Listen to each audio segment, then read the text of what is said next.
Well, the government is still shut down, and folks, I don't know. It's kind of like the old Amazing Rhythm Aces song, the end is not in sight.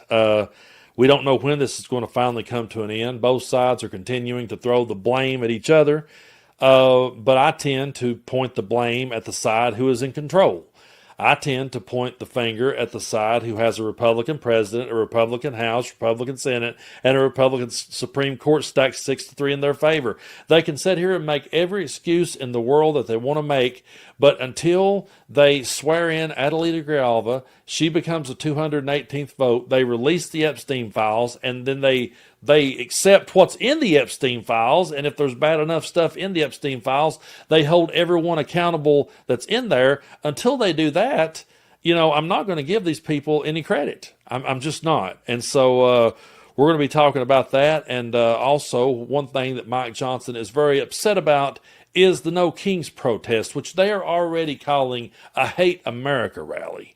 Of course, that's the way they're going to spin this one. They could never imagine that somebody might be tired of their bullshit. They could never imagine that someone might actually want to protest against the authoritarian bullshit that they're now putting on every one of us. And so let's take a look here at Mike Johnson. He says he's had it with these people. Well, trust me, buddy, the feeling is mutual. Because of this nonsense. And we're so angry about it. I mean, I'm a very patient guy. But I have had it with these people. They're playing games with real people's lives. The theory we have right now, they have a Hate America rally that's scheduled for October 18th on the National Mall. It's all the pro-Hamas wing and the Antifa people. They're all coming out. Some of the House Democrats are selling T-shirts for the event, and it's being told to us that they won't be able to reopen the government until after that rally because they can't face their rabid base. I mean, this is serious business, hurting real people.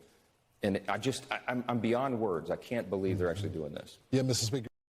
He actually went there. He actually took it to the reason why the government is shut down is because of this protest, and the left is wanting to sell shirts and they don't want to face their rabid base. He actually said that out loud. And he will never own up to the fact that the reason why we all think the government is remaining shut down is because they do not want to release the Epstein files. Folks, pretty much everything that happens within the Trump administration, with them now going after Antifa like never before, when there's not even really such a thing as Antifa, it's just an idea, it's not an organization. But the reason why they're doing all this stuff and throwing as much stuff at the wall to see if it will stick, and while they're trying to give Trump credit for peace in the Middle East when there's no such thing, the reason why they're trying to do every bit of this stuff is so they can then turn and just sweep all the Epstein files under the rug. I do believe that's why the government has continued to shut down. And I really do believe that if they honestly cared about children and they were really the party of pro-life and were the party of responsibility and accountability and pulling yourself up by the boots, then they would release the files and they would face the music. But I don't think they're ever going to. But, what's been so interesting, too, is watching Marjorie Taylor Greene jump ship. There are Republicans who are seeing ahead and realizes that the ship is actually sinking. I do believe that people like Mike Johnson, Donald Trump, Vance, they're all very delusional. Marjorie Taylor Greene's not. She actually realizes that the ship is sinking, and she's been pulling away, and she's been calling it out. And I'm not here to give her any credit, but I will say that she's smart enough to look ahead of the future and realize that she's going to have a career after all of this is over. And so at least she's actually been saying things here lately that I catch myself agreeing with. And folks, that's kind of scary. But I'm to the point, as far as Mike Johnson talking about, we're tired of these people. Trust me, I am so over the top tired of MAGA. I'm truly tired of Marjorie Taylor Greene. But if she can put a crack in the MAGA foundation and end up destroying that whole thing, then I'll sit back and let her burn it down. I'm going to play a clip here of Hakeem Jeffries because he's just as shocked as any of the rest of us that Marjorie Taylor Greene is having a moment of wokeness. The heartland of America and black and brown communities throughout America. It is an interesting moment with Marjorie Taylor Greene breaking with the party on a couple of issues. One of them is the Epstein files, and the other one, again, are these health care subsidies and costs. Have you met with her? I have not met with her, but it does seem to many of us that she's had a surprisingly enlightened few weeks in terms of her perspective on both the Epstein files and also, Katie, we know one of the reasons why Republicans refuse to come back, why they remain on vacation, all across the country is because they don't want to swear in Representative-elect Adelita Grijalva because she would represent the 218th signature for an up or down vote on releasing the Epstein files. And at the same period of time, Republicans have no interest, zero interest in trying to address the healthcare crisis that they visited upon the American people, even though you've got Republicans now, most prominently Marjorie Taylor Greene, who's making clear this is not a made-up crisis. It's a real thing. Folks, I will always point this out. The Republicans have never had a health care plan. They have never had an alternative to Obamacare. They've been fighting against health care before most of us was ever born. I mean, if you go all the way back to FDR and the New Deal, they were fighting against it then. They've been fighting against it every step of the way. And if you remember, Donald Trump said he had concepts of a plan. We still haven't even seen those concepts of a plan. So when Mike Johnson says, oh, we're the party that cares about health care, I laugh out loud at that, and we all know better. But it's an absolute slap in the face that they go out here and they all go on vacation and they continue to get paid while everyday Americans struggle. Folks, the Republican Party is not the party of the working class. They might have duped some working class people into voting against their own interest, but they are not the party of the working class. They never have been. They never will be. All they have ever been is the party of the culture wars. And the culture wars is what ended up winning it for them. And what also ended up winning it for them was Donald Trump bringing people into the political world who just wanted to see WWE-style theater, who just wanted to see reality show type theater. They grew up on such a steady diet of that crap, they think that's how the government is ran. So right now, to a lot of them, this is just a reality show episode, and they're sitting there slinging shit back and forth at each other, not realizing they're cutting their noses off to spite their own face. And it's so frustrating to sit back and watch this, but the audacity of them to sit and go, oh, it's the Democrats' fault. The Democrats did this. They are in control of everything.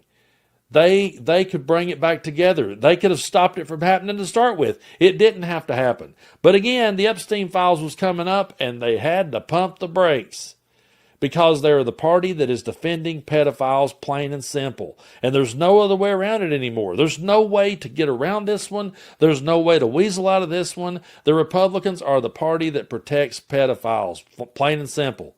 And until they release the Epstein files and they hold everyone accountable that ever hurt anyone, we're not going to say anything any different. At least I'm not. And I always say this because I know there's going to be a troll somewhere that's going to say, well, what about Bill Clinton? I don't give a damn about Bill Clinton. If he's guilty of wrongdoing, you can prosecute him. You can throw him away.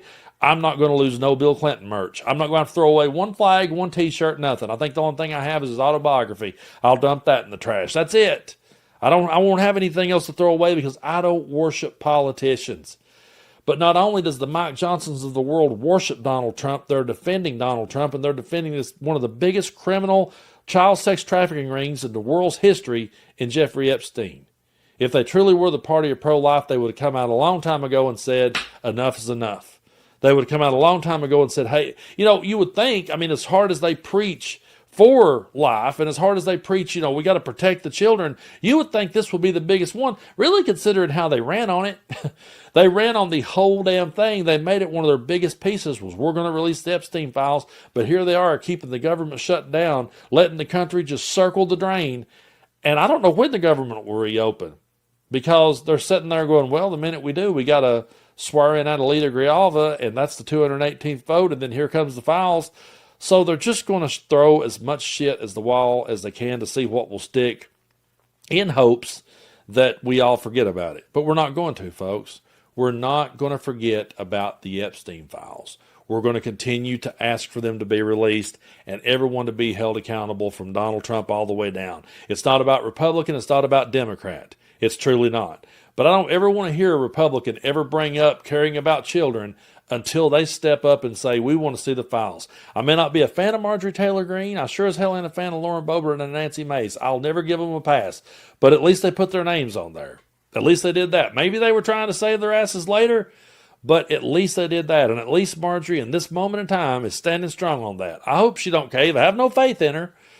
I hope she don't cave, and I hope she stands strong, and I hope we make it across the finish line and get those files released. And when they get released, I don't want to sit back and watch them all make excuses. I just want to see them held accountable once and for all. But folks, I do appreciate y'all so much for your support here on the channel. We're cruising toward 1 million subscribers, and I appreciate you so much because it's really hard sometimes for me to wrap my mind around the fact that I got that big of a following when I'm sitting in a town of 9,000 people. But I really do appreciate all of your support. We'll keep standing on the right side of history, and we'll keep calling this stuff out. And like I always joke and say, it's a full-time job when you're doing it because this administration is really flooding the zone. But we have to keep our head above water, and we have to stay focused, and we will. And I appreciate y'all so much for supporting this channel.